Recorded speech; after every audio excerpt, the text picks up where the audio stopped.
Hi friends, welcome to our channel. Brahmamudi serial next ఎపిసోడ్లో ఏం జరగబోతోందో ఈ వీడియోలో చూసి తెలుసుకుందాం. తనకి తెలియకుండానే అపర్ణకి పాయిజన్ టాబ్లెట్స్ ఇచ్చిన కావ్య అసలేం జరిగింది అని తెలుసుకోవడానికి ఈ వీడియోని స్కిప్ చేయకుండా ఎండ్ వరకు చూసేయండి. అప్పు కళ్యాణ్ పుట్టినరోజు అని సర్ప్రైజ్ చేసి తనకి గిఫ్ట్స్ ఇస్తుంది. అప్పుడు కళ్యాణ్, ఈ పేపర్స్ పెన్నులు నేనేం చేసుకోను అప్పు అని అంటాడు. అప్పుడు అప్పు, నీకు కావలసినన్ని కవితలు రాసుకోరా బాయ్, కావాలంటే నేను వెళ్ళి పని చేస్తాను అని అంటుంది.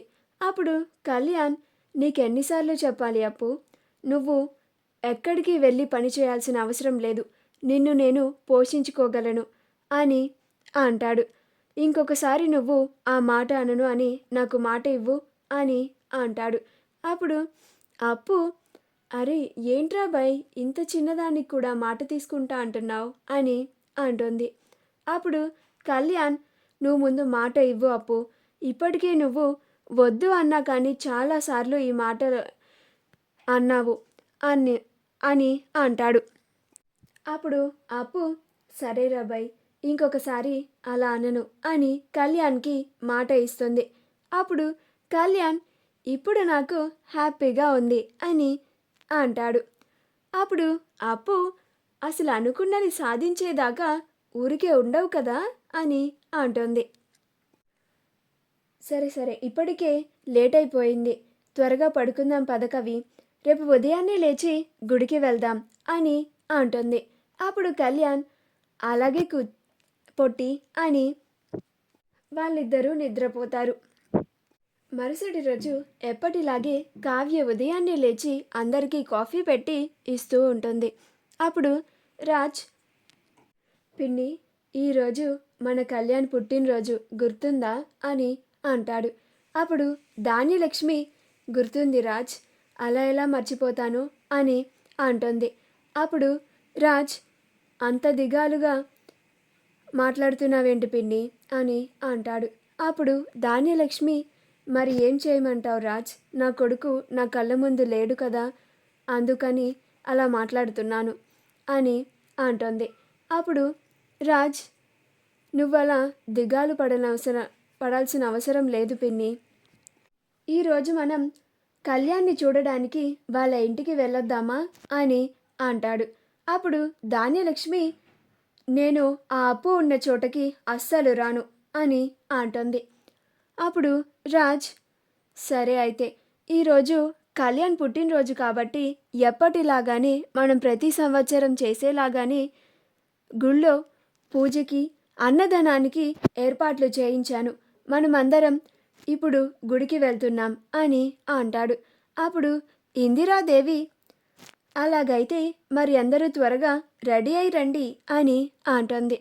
అప్పుడు అపర్ణ, రాజ్, గుడికి మీరందరూ వెళ్ళండి, నాకు ఈ మధ్య ఆరోగ్యం అంతగా బాగోవడం లేదు, నేను అక్కడికి వచ్చినా కానీ ఇబ్బంది పడతాను, అందుకని నేను ఇంట్లోనే ఉంటాను రాజ్ అని అంటుంది. అప్పుడు రాజ్, అలాగే మమ్మీ అని అంటాడు. అప్పుడు కావ్య, నేను అత్తయ్య గారికి తోడుగా ఇంట్లోనే ఉంటాను, అత్తయ్య గారికి దగ్గరుండి ఏమేం కావాలో అన్నీ చూసుకుంటాను, ఆవిడని దగ్గరుండి చూసుకుంటాను అని అంటోంది. అప్పుడు అపర్ణ, తన కోడలు తన కోసం గుడికి వెళ్లకుండా ఇంట్లో ఉంటుంది అని అపర్ణ చాలా సంతోషపడుతుంది. అందరూ గుడికి వెళ్ళడానికి రెడీ అవ్వడానికి ఎవరి గదుల్లోకి వాళ్ళు వెళ్ళిపోతారు. అలా రుద్రాని రాహుల్ ఇద్దరు రెడీ అయిన తరువాత రాహుల్, మమ్మీ, నా దగ్గర ఒక మంచి ప్లాన్ ఉంది అని అంటాడు. అప్పుడు రుద్రాని, ఏంట్రా ఆ ప్లాన్ అని అంటుంది. అప్పుడు రాహుల్, ఇంట్లో ఎవ్వరు ఉండరు కాబట్టి ఇంట్లో అపర్ణ అత్తయ్య ఆ కావ్యనే ఉంటున్నారు కాబట్టి మనం ఈ టైంలో అపర్ణ అత్తయ్యని ఏం చేసినా కానీ అది ఆ కావ్య పైనే పడుతుంది అని అంటాడు. అప్పుడు రుద్రాని, అంటే ఏం చేయాలి అని అనుకుంటున్నావు రాహుల్ అని అంటుంది. అప్పుడు రాహుల్, అపర్ణ అత్తయ్యని చంపేద్దాం మమ్మీ అని అంటాడు. అప్పుడు రుద్రాని ఆశ్చర్యపోతుంది. ఆశ్చర్యపోయి 2 నిమిషాల వరకు మాట్లాడకుండా అలానే నుంచుండిపోతుంది. అప్పుడు రాహుల్ మమ్మీ మమ్మీ అని పిలుస్తూ ఉంటాడు. అప్పుడు రుద్రాణి షాక్లోంచి బయటకు వచ్చి ఏంటిరా రాహుల్, ఏంటి నువ్వు మాట్లాడుతున్నది, మా పెద్దోదిన్ని చంపేద్దామా అని అంటోంది. అప్పుడు రాహుల్ అవును మమ్మీ, అందరి ముందు నన్ను చెంపదెబ్బ కొట్టింది. ఆ అవమానం తలుచుకుంటుంటే నాకిప్పటికీ ఒళ్ళు మండిపోతుంది అని అంటాడు. అప్పుడు రుద్రాణి అసలు ప్లాన్ ఏంటి రాహుల్ అని అంటుంది. అప్పుడు రాహుల్ తను తీసుకొచ్చిన పాయిజన్ టాబ్లెట్స్ని చూయించి ఇదిగో మమ్మీ, ఇవి పాయిజన్ టాబ్లెట్స్, ఇవి అపర్ణ అత్తయ్య వేసుకునే టాబ్లెట్స్లో తెలియకుండా మనం మార్చేద్దాం. అప్పుడు అత్తయ్య తెలియకుండా ఈ టాబ్లెట్స్ని వేసేసుకుంటుంది. అప్పుడు అత్తయ్యకి పాయిజన్ ఎక్కేసి ఆవిడ చనిపోతుంది అని అంటాడు. అప్పుడు రుద్రాణి శభాష్ రాహుల్, నా కొడుకు అనిపించుకున్నావు, మన చేతులకి మట్టంటకుండా పని చక్కగా జరిగిపోతుంది.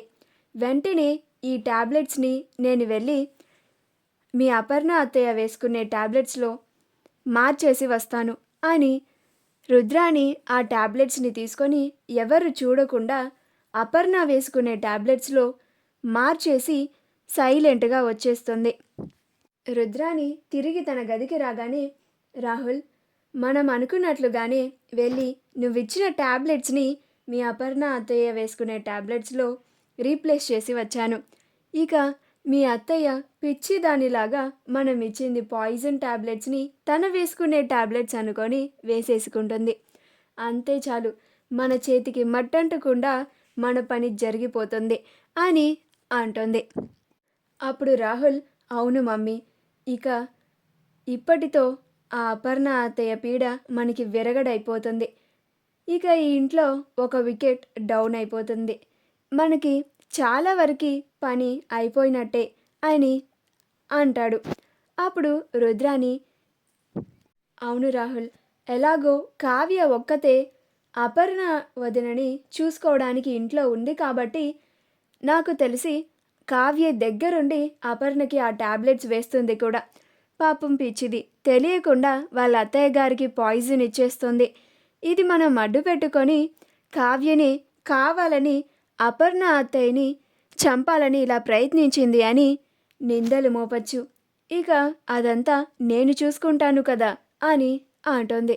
అప్పుడు రాహుల్ అవును మమ్మీ, ఇక దెబ్బతో ఆ కావ్య పని కూడా అవుట్, ఒక దెబ్బకి 2 పిట్టలు అని అంటాడు. మా వీడియో కనుక మీకు నచ్చినట్లయితే లైక్ చేయండి, షేర్ చేయండి, మా ఛానల్ని సబ్స్క్రైబ్ చేసుకోండి, పక్కనే ఉన్న బెల్ ఐకాన్ని క్లిక్ చేయడం మాత్రం మర్చిపోకండి.